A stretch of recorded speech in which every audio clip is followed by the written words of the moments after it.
Hi everyone, welcome back to my channel.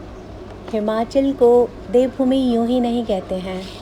यहाँ हर गांव में किसी न किसी घटना से रिलेटेड कोई ना कोई किस्सा आपको मिल ही जाएगा।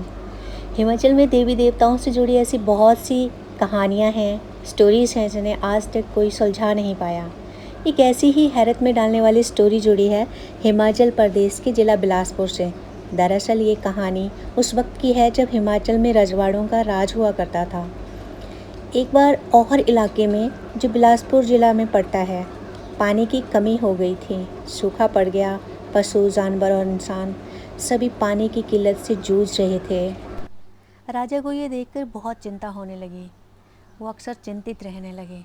फिर एक रात राजा के सपने में उनकी कुल देवी ने दर्शन दिए और प्रॉब्लम का सॉल्यूशन बताते हुए कहा कि अगर तुम अपने बड़े बेटे की बलि देते हो तो पानी की समस्या दूर हो जाएगी। इतना कहकर देवी माँ सपने से चली गई। इस सपने के बाद राजा की चिंता और बढ़ गई। उधर पानी प्रॉब्लम बढ़ती जा रही थी। नदियाँ नाले सूख रहे थे। राजा को जब कोई उपाय नहीं सूझा तो उसने पंडित के साथ सलाह की।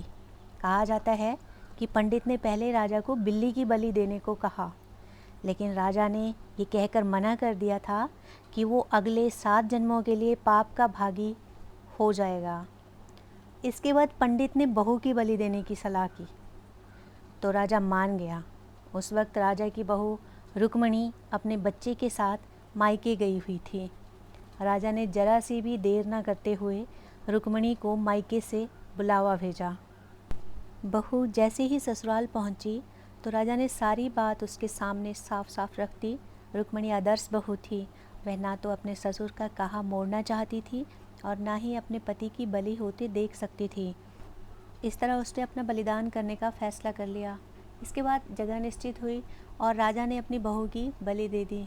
उसे दीवार में चिनवा दिया। कहा जाता है कि जब रुक्मणी की चिनाई हो रही थी तो उसने कहा था कि कृपया मेरी छाती को चिनाई से बाहर रखें, क्योंकि मेरा बच्चा छोटा है, वह दूध पीने आएगा। राजा ने बहू की बात मान ली थी।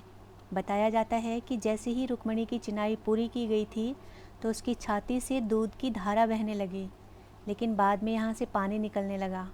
धीरे धीरे इस पानी से एक कुंड बन गया, जिसे आज रुक्मणी कुंड कहा जाता है। इसके बाद मन में ख्याल आता है, सवाल उठता है कि आखिर रुक्मणी के बेटे का क्या हुआ होगा। दरअसल इसके पीछे भी एक मान्यता है।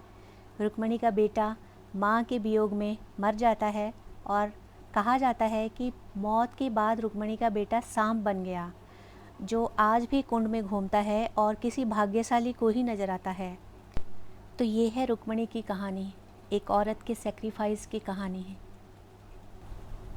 अगर आपको ये वीडियो अच्छी लगी है तो काइंडली चैनल को सब्सक्राइब करना ना भूलें, ताकि जब भी कोई इस तरह की कहानी या बुक रिव्यू चैनल पे डाला जाए तो नोटिफिकेशंस आपको मिल जाएं। आज के लिए बस इतना ही। Thanks for watching the video.